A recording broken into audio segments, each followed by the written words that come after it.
Mutton fry மட்டும் இந்த மாதிரி செஞ்சு பாருங்கள், சும்மா டேஸ்ட் அல்டிமேட்டாக இருக்கும். கண்டிப்பாக திரும்பி திரும்பி இதே மாதிரி டேஸ்ட்டில் தான் செய்வீங்க.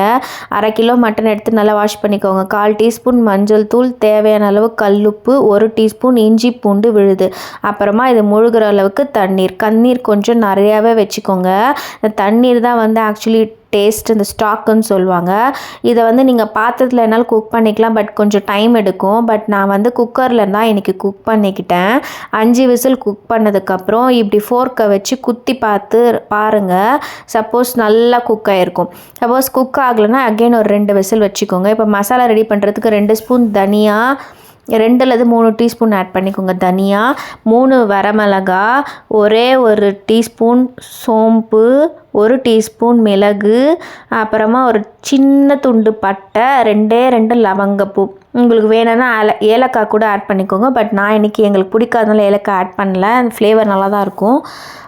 இன்னொருத்த வாட்டி சொல்கிறேன் கேட்டுக்கோங்க. 3 டீஸ்பூன் வந்து தனியா, 1 டீஸ்பூன் மிளகு, 1 டீஸ்பூன் சோம்பு, அப்புறமா 3 வரமிளகா, அப்புறமா சின்ன பட்டை, 2 லவங்கப்பூ. இதை நல்லா ட்ரை ரோஸ்ட் பண்ணி ஆற வச்சுருங்க. அப்புறமா அரைச்சதுக்கப்புறம் மிக்சியில் பவுடர் பண்ணி நைஸாக பவுடர் பண்ணி வச்சுக்கோங்க.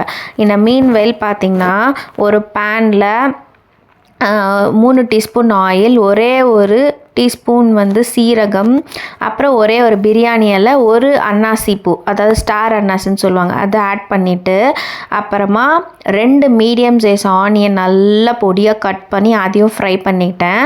இந்த மீன்வெல் பார்த்திங்கன்னா ஒரே 1 ஆனியன் மட்டும் கொரன்னு பேஸ்ட் பண்ணிக்கிட்டேன். அந்த மசாலா கொஞ்சம் நிறைய வரத்துக்காக, கிரேவி வரத்துக்காக அந்த மாதிரி ஆட் பண்ணிக்கிட்டேன்.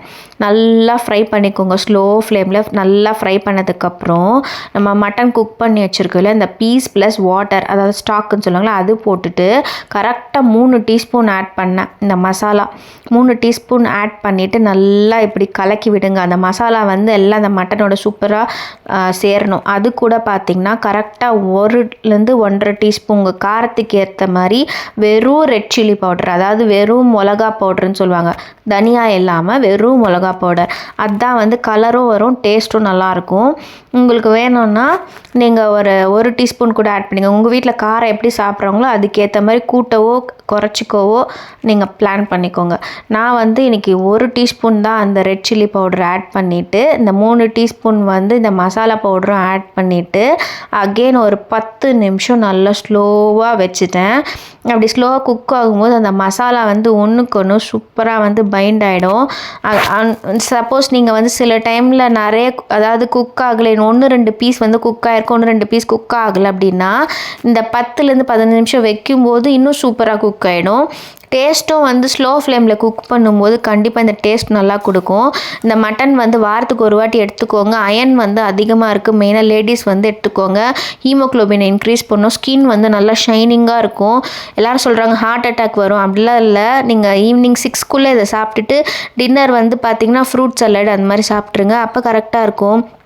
இந்த அயன் வந்து நல்லா இருக்கிறதுனால பசங்களுக்கு வாரத்துக்கு ஒரு வாட்டி கொடுங்க.